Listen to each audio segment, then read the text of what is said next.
Hello student, good evening. कैसे आप लोग? मैं सरन सर आपके अपनी यूट्यूब चैनल फिर से आप लोग का स्वागत करता हूं। तो चलिए, हम लोग क्लास 10th का जो है सो गणित पढ़ रहे थे और उसमें अभी तक हम लोग ने 5 प्रश्नों को हल किया है और उम्मीद है कि आप लोग को 5 प्रश्नों का हल है सो पूर्ण रूप से समझ में आ गया होगा।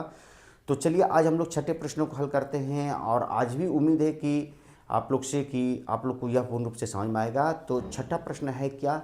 तो आप लोग के सामने छठा प्रश्न है कि व्याख्या करें कि 7 गुने 11 गुने 13 प्लस 13 और 7 गुने 6 गुने 5 गुने 4 गुने 3 गुने 2 गुने 1 प्लस 5 भाज्य संख्याएं हैं, क्यों है? तो सबसे पहले हम लोग जानेंगे भाज्य संख्या किसे कहते हैं। तो वैसी संख्या जो 2 से अधिक संख्याओं से कटे, अर्थात 1 और 2 के अलावा अधिक संख्याओं से कटे। जैसे मान लीजिए कि 4 है या 3 है, तो 3 जब भी कटेगा 1 और 3 से कटेगा, तो ये है सो अभाज्य संख्या हो गया। लेकिन 4 एक ऐसी संख्या है जो भाज्य संख्या 1 से कटेगा, 2 से कटेगा और 4 से कटेगा। तो देखिए, 2 संख्याओं के अलावा ये तीसरा संख्या 4 से कट रहा है। उसी तरह हम लोग का अगर 15 ले लेते हैं तो ये 1 से कटेगा, 3 से कटेगा, 5 से कटेगा और 15 से कटेगा। तो देखिए, ये 1 के अलावा अधिक संख्याओं से कटा है, तो ये भाज्य संख्या है। तो हम लोग को दिखाना है इसमें कि यह भाज्य संख्या है, जो दिया गया संख्या वो भाज्य संख्या है। तो चलिए, हम लोग सबसे पहले इसको हल करते हैं। यहाँ लिख देंगे हल।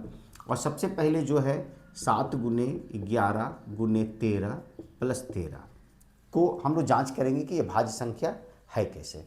तो सबसे पहले हम लोग क्या करेंगे, 13 इसमें हम लोग कॉमन ले लेंगे। कॉमन लेने का मतलब है कि ये अंदर से यह है सो क्या हो जाएगा कि 13 हट जाएगा, लुप्त हो जाएगा। अर्थात 13 से इसको भाग भी कह सकते हैं, भाग करके लिख सकते हैं।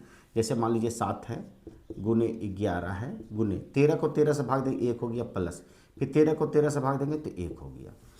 अब चलिए यहाँ लिखेंगे 13 गुने 7 को 11 से गुना करेंगे 77, 77 को 1 से गुना करेंगे तो 77 हो जाएगा, प्लस 1 हो गया। तो यहाँ लिखेंगे 13 गुने 77 और 1 78। तो यहाँ देख रहे हैं कि 78 जो है सो 13 के अलावे और भी संख्याओं से कटेगा। जैसे ये 2 से भी कट सकता है, 3 से भी कट सकता है, 4 से भी कट सकता है। इस तरह से हम लोग देख सकते हैं जांच करके। तो यह अधिक संख्याओं से कट रहा है तो यह भाज्य संख्या है। यहाँ लिखेंगे अतः यह भाज्य संख्या है। तो पहला में हम लोग जांच किए कि यह भाज्य संख्या है। दूसरा में चलेंगे तो लिखेंगे फिर 7 गुने 6 गुने 5 गुने 4 गुने 3 गुने 2 गुने 1 जोड़ 5 दिया हुआ है। अब इसमें हम लोग क्या कॉमन निकालेंगे, 5 दोनों में है तो 5 निकाल दिए। तो 7 गुने 6 गुने 4 गुने 3 गुने 2 गुने 1 जोड़ 5 कम 5। यहाँ भी आप 1 लिख सकते थे, तो 1 से गुना करेंगे तो है सो वही संख्या प्राप्त होगा। अब यहाँ पर हम लोग लिखेंगे 5 गुने, अब इस सारे संख्याओं को गुना करेंगे यहाँ से यहाँ तक, जब संख्याओं को गुना करेंगे तो ये 504 आ जाएगा और जोड़ में 1 है दिया हुआ। अब यह लिखेंगे 5 गुने 504 और 1 कितना हो जाएगा, 505 हो जाएगा।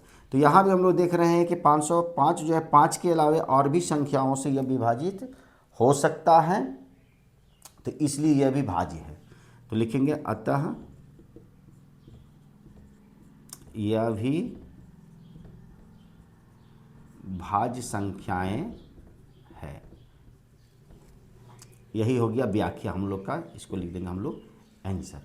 तो उम्मीद है कि आज के प्रश्नों का हल भी आप लोग को समझ में आ गया होगा।